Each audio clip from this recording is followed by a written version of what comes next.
So we discussed up till infrastructure subsidy, right? We discussed about different types of subsidy. So different types of agriculture subsidy also.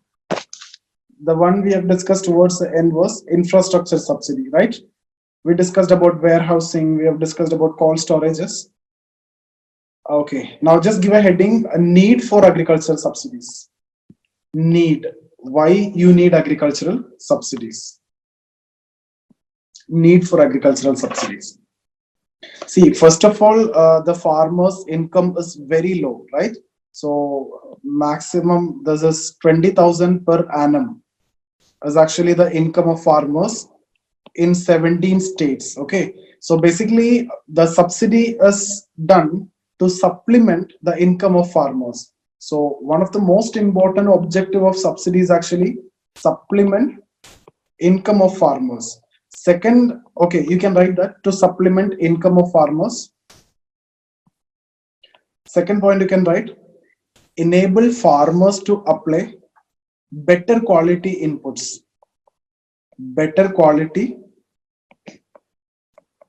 inputs, like better quality seeds, etc. Okay, seed subsidy will be given, fertilizer subsidy, we have discussed it. So you can give credit subsidy also for that matter.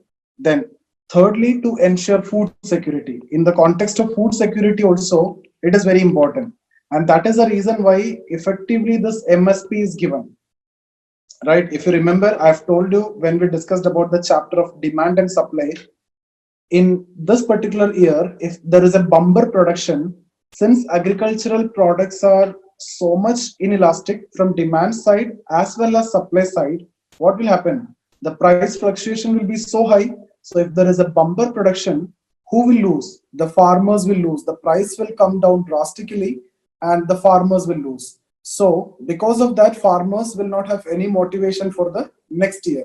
So next year the output will be very less. In that context, supply will come down. When the supply is coming down, what will happen? The price will shoot up and the consumer will suffer. So to maintain a balance between the producer and the consumer, government is actually giving MSP. So the idea of MSP is, once MSP, minimum support price, is given, I'll discuss about MSP today in detail. Procurement price also will discuss. So when MSP is given, it is like it will act as a support.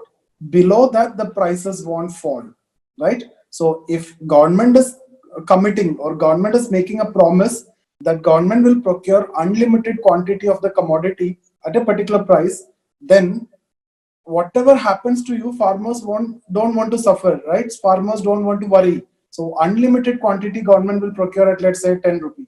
Okay, so farmer will give only to government in case if the market, the price is offering us 9 or 8, etc. So ultimately what will happen in the market? Market won't get anything. So farmer will give it to the government. So automatically in the market will price come down to 11, 12, etc. Then only the produce will be available in the market. So this will actually act as a support to the farmer. In the market, it is rarely possible, it will never be possible that the price will come down below MSP. In case if it come down below MSP, then only we have discussed the situation of procurement subsidy, if you remember. So it is never possible, because if that is happening, that when government is giving 10 rupee, so obviously market have to offer more than that. Otherwise, farmer will give only to government. Simple logic. Okay, so food security. Next, we can write to enhance export competitiveness. To enhance export competitiveness of agriculture commodities. To enhance export competitiveness of agriculture commodities.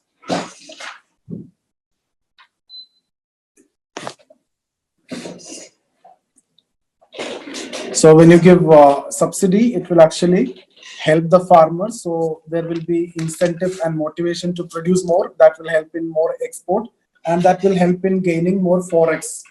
So that is one of the advantage. Next, we can write to protect farmers from cheap subsidized imports. To protect farmers from cheap subsidized imports.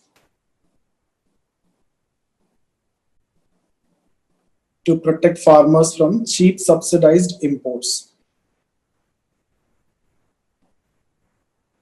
Okay. Next point, to reduce price volatility. That is what I have discussed in case of MSP. Almost the same. To reduce price volatility.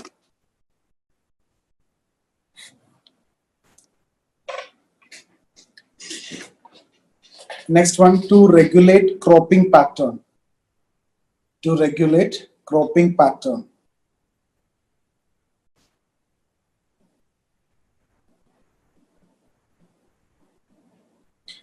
Next point you can write, to maintain appropriate price parity. Appropriate price parity. In bracket you can write terms of trade. Terms of trade between products of agriculture and industry. So to maintain appropriate price parity between products of agriculture and industry. So there should be a,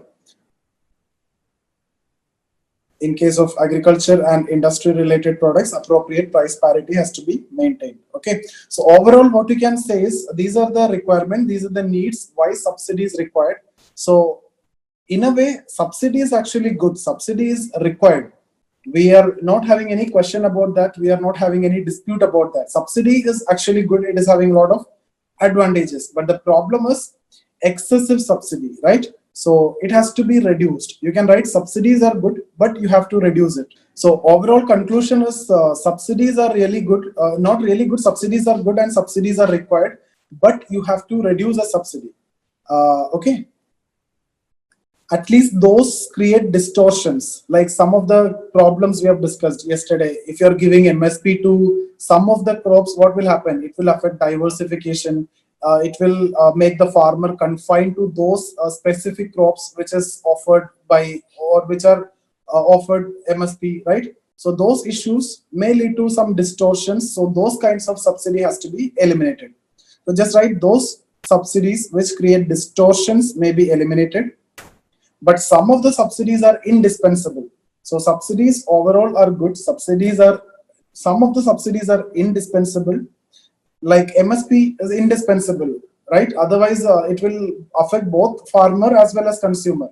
If this year it will affect farmer, next year it will affect consumer. So some of the subsidies are required.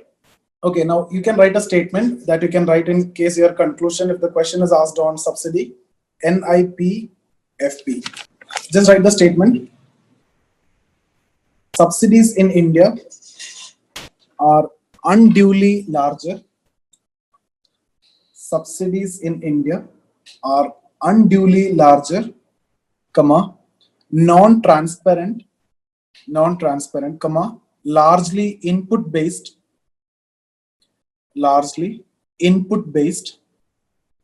comma, poorly targeted, comma, generally regressive, and inducing waste and misallocation of resources.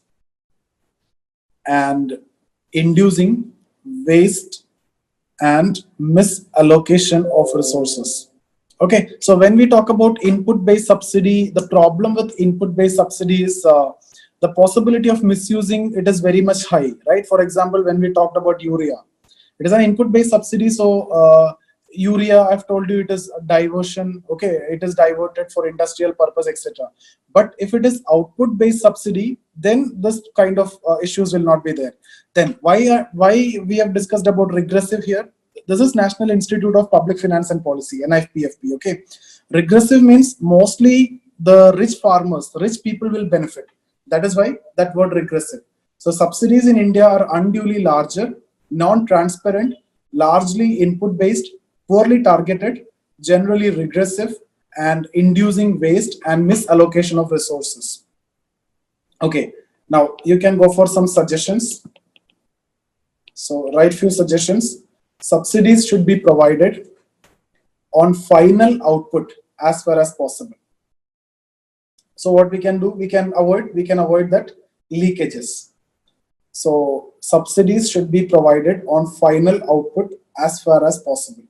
Second point, subsidy should be reviewed periodically. Subsidy should be reviewed periodically. Subsidy should be reviewed periodically.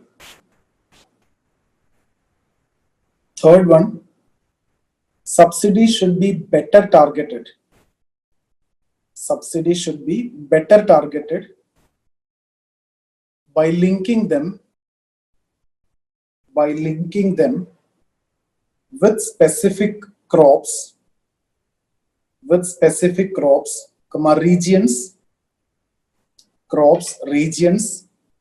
size of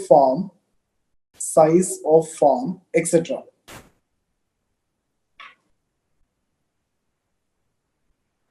Next point, subsidies should be rationed. Rationed. R-A-T-I-O-N-E-D. Rationed. Means there should be a ceiling on subsidy per farmer.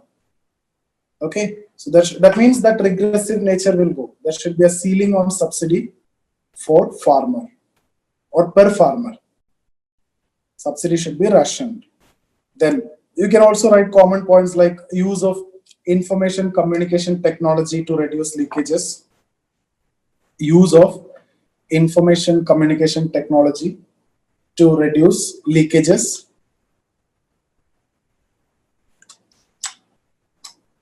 Then in case of input-based subsidy, it should be replaced by DBT. The advantage of DBT I've told you already, because if you are initially paying money from your pocket, you will consume less.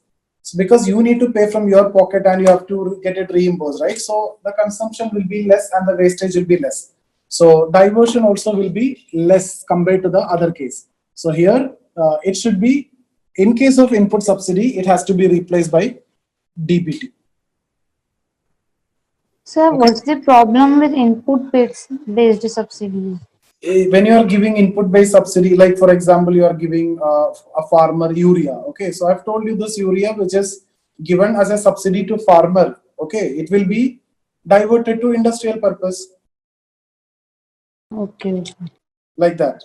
So it has to be output-based, or in case if you need to give, if there is no other choice, but you have to give for input-based. For example, you need to give urea, but it has to be on the basis of DBT. For example, let the farmer buy it at the market price. Okay, so let the farmer buy it at the market price, whether the seed or fertilizer or whatever it is, and then it has to be reimbursed. So if he is buying at market price, he will buy only as per the requirement. That is the assumption mostly. Correct? No, so it can be reduced. That wastage can be reduced. Okay.